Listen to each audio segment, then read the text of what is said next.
Hey guys, Jack here from iCanPlayDrums.com. Welcome to your very first drum lesson. This is for any beginner who's starting out. You maybe have bought a new kit, you've picked up sticks for the first time, and you're now thinking, what do I do? So in this video, we're going to cover 4 really important basics. We're going to teach you how to hold your stick, how to strike the drum correctly, how to play your first rock beat, and how to play a basic fill around the kit to go with that beat. Once you've done that, you can download the play-along tracks that I'm going to play along to in this video at the link below, and you can get started playing along with some real music so that you can start making these beats and fills mean something in context with real music. Alright, so let's learn to grip our stick first. What you want to do is grip each stick between the flat of the thumb and the first knuckle of the index finger, 1/3 of the way up from the back of the stick. Now this balance point of the stick is called the fulcrum. Now it's really important that we don't close the gap between the finger webbing and the stick, because that gap is what allows the stick to move up and down when we play rebound strokes and other strokes, be it on snare drum or drum kit. So from there, we're going to put the stick down the center crease and place the back 3 fingers on the stick like that. And we're going to do that with both sticks. So flat of the thumb, first knuckle of the index finger, cradle the stick with the back 3 fingers, and from here we're going to put both sticks into the center of the drum. And what that means is when I strike the drum with either the left or the right, I'm going to get the same sound. And it's really important that you go for an even sound in the beginning especially. If I have one stick off to the side, I'm going to get a whole lot of ringing in the sound that I don't really want. So now that we're holding our sticks correctly, we put them in the center of the drum, there should be a slightly less than 90-degree angle between the sticks. So from here, we're going to raise the sticks to 4 inches above the drum, and we're going to learn to start striking the drum correctly. Now, it's really important as you play that you pay attention not only to the evenness of the sound as far as rhythmically having the same amount of real time in between each note, so you're not speeding up or slowing down, but it's also really important that you are striking the drum with the same volume, all right? Because we want a really even sound as we play. We don't want our, if you're right-handed, we don't want a really loud right hand and a really weak left hand, okay? So what we're going to do is strike the drum nice and slowly like this.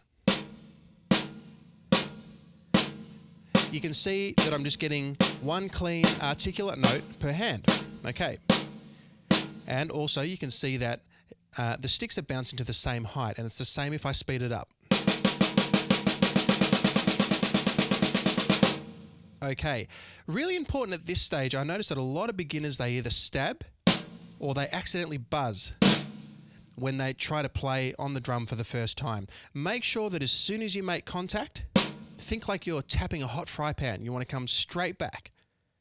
And that's going to help ensure that you only get one sound. Now, sometimes you can stab the drum, right? If you wanted to do something like this, or there are times when we stab the drum, but generally we don't want to do it. And of course, there are times when we do buzz on the drum, like when we're trying to play a buzz roll. But that's not what we're doing here. We're just trying to get a really clean, articulate sound. Now, obviously, we're not just playing the snare drum, we're playing a drum kit. So we need to learn some basic mobility around the kit pretty early on in the piece. So what you'll realize when you play all of the different drums and cymbals is that, first of all, if you just look at how it's set up, it's probably the most 3D of all instruments. So everything is at a different height. The tom-toms are higher than the snare, for instance, and the cymbals are higher again. Everything's on a different angle. You can see my ride cymbals angled down a little bit. Some of the crashes are angled more flat and so on. And every drum and cymbal has a different amount of rebound. So a snare drum or the top of a hi-hat or the top of a ride cymbal has a fair amount of rebound, whereas a slackened floor tom skin or the edge of a crash cymbal has significantly less. So you need to sort of be aware of that early on in the piece so that you can adjust your technique as you move around the kit. Sometimes you'll have to do more work yourself, and sometimes the drums and the cymbals will give you the upstroke.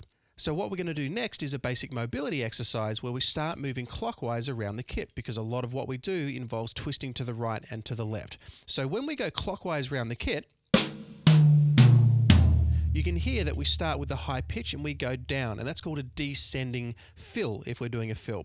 And what we're going to do is play 4 on each drum, starting and leading with the right hand. So every time we move to another drum, we move with the right hand because we're going clockwise, and that means we don't have to cross stick. So start on the snare and we go like this. 1, 2, 3, 4, 1, 2, 3, 4, 1, 2, 3, 4. Start again. You can start to speed it up if everything's nice and even.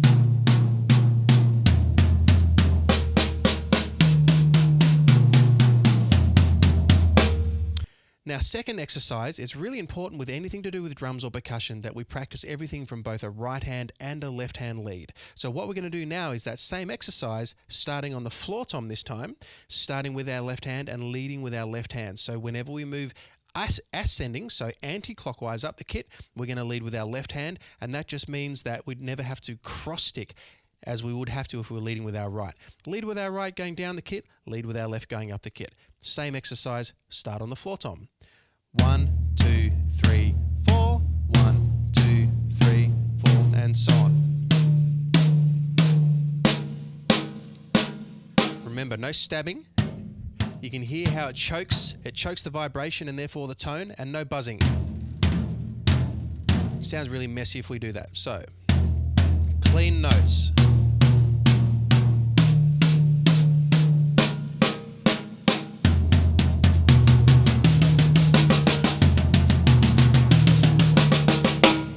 So there you're learning with that one exercise how to play both clockwise and anti-clockwise around the kit, which is giving you a descending and an ascending sounding fill. It's really important that you can play both down and up. Like all music goes up and down all the time, and with drum kit we need to know how to play descending and ascending. Okay, so that's a basic mobility exercise. Let's now check out how to play with our feet. So let's first of all look at where on the pedal you're going to put your right foot. What you want to do is put the ball of your foot 2/3 of the way up the pedal. Don't put it all the way up the pedal the way the shape of the pedal might indicate. Put it 2/3 of the way up the pedal. That's going to get you the best use of the spring when you actually play it. Not all the way up, and certainly not anywhere near the chain, because eventually you'll start kicking and sliding into and eventually breaking the chain, and not all the way back here either, because you get a really weird feel from the pedal if you're too far back as well.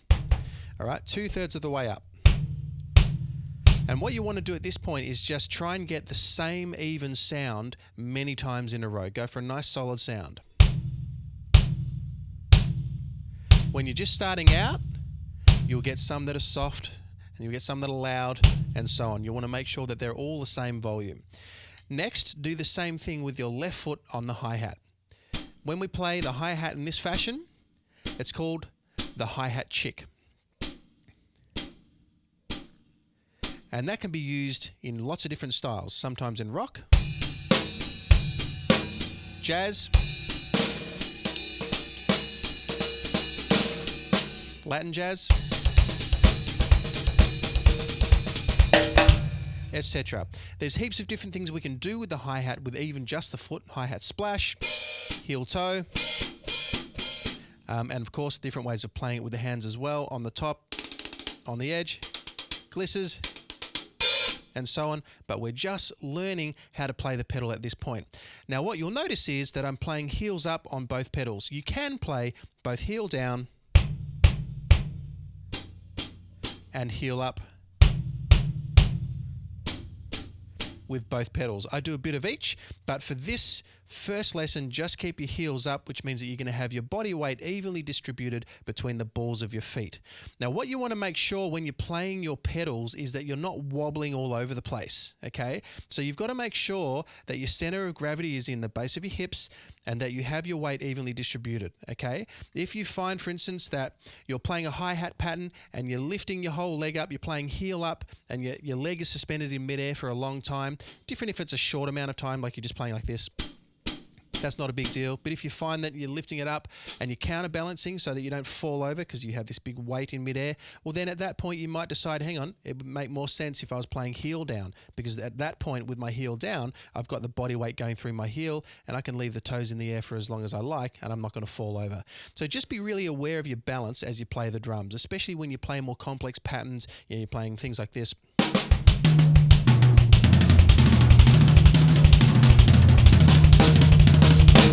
As you start to get more advanced, it can be really easy to fall all over the place if you haven't got your balance sorted to begin with. All right, so that's how we play our pedals. Now for this first rock beat that I'm going to teach you, what you're going to do is you're going to keep the hi-hats nice and tight. So if you find that when you hit the hi-hats, they're a bit loose like that, just press the left ball of your foot a little bit to tighten up and get a really crisp sound.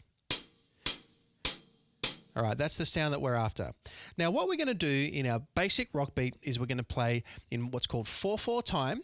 So that means that there are 4 quarter notes in every bar, or 4 beats in every bar. And on beats 1 and 3, we're going to play the bass drum. And it's going to sound like this. 1, 2, 3, 4. 1, 2, 3, 4, repeated. And on beats 2 and 4, you're going to play the snare drum in the center. 1, 2, 3, 4. 1, 2, 3, 4, 1. Lots of different ways that you can play the snare drum. You can play it at different volumes, which means different stick heights.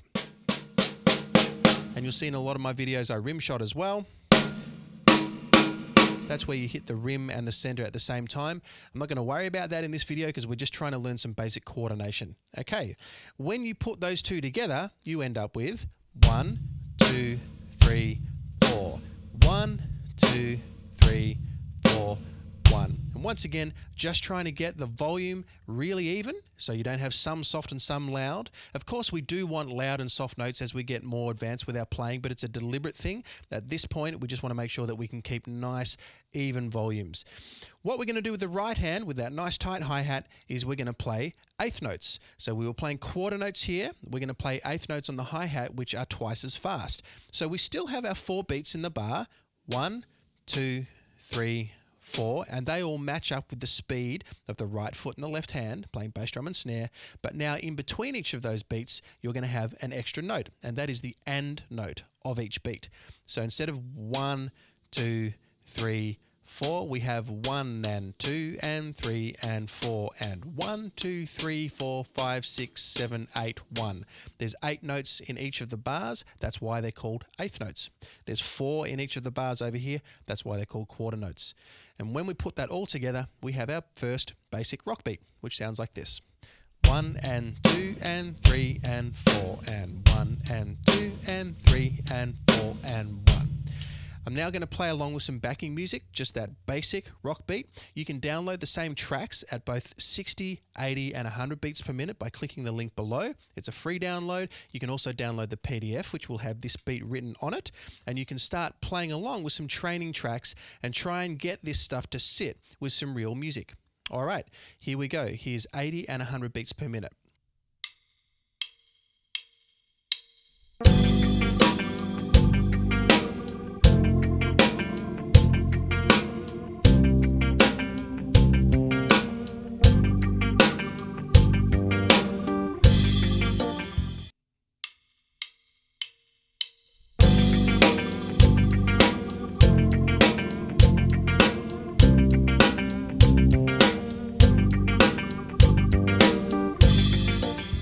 Alright, now we're going to learn a couple of basic fills to go with our basic rock beat.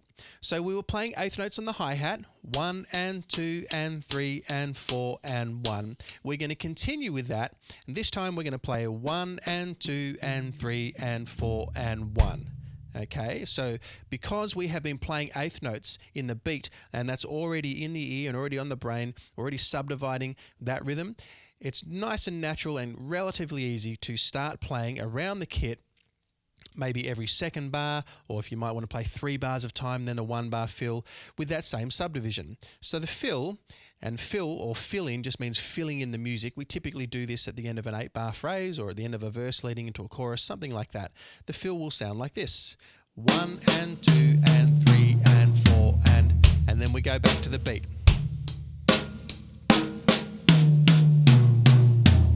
1 and 2 and 3 and 4 and 1 and 2 and 3 and 4 and 1.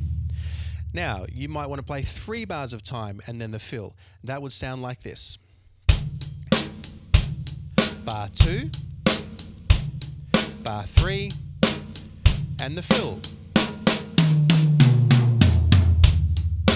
3, 4, bar 2, 2, 3, bar 3, 2, 3, and the fill. And the last fill that we're going to do is exactly twice as fast. It's 16th notes, 1E under, 2E under, 3E under, 4E under, 1. Don't worry too much about the counting at this point. Just remember, this fill is the first mobility exercise I gave you at the start of the video. Now you're playing 4 on each drum. 1, 2, 3, 4, 1, 2, 3, 4, 1, 2, 3, 4, 1, 2, 3, 4. We'll do a bar of time. comes the fill. Go.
Just to finish up, I'm going to teach you a different way of playing that fill at the end there.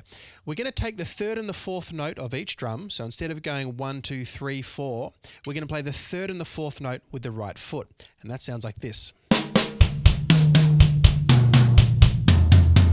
Except for the floor tom. We're going to play all 4 notes there. So it sounds like this.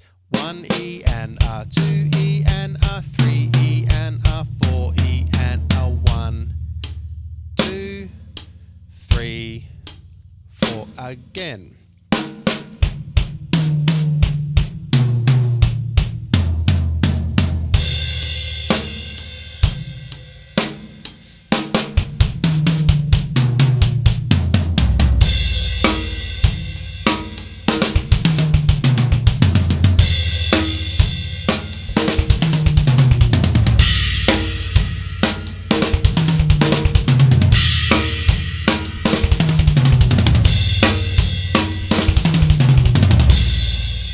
So there you go, guys. That's your first lesson. I hope you've learned something and I hope you've enjoyed it. If you would like to learn more, please check out all of the free lessons at iCanPlayDrums.com. And if you would like a structured course where you can launch from these lessons that we've done here and get more information on different beats in different styles, lots of different fills, more advanced ways of playing your sticks, more advanced patterns around the kit and dexterity patterns, 4-way coordination, all that stuff, check out Ultimate Drumming Solution at the link below.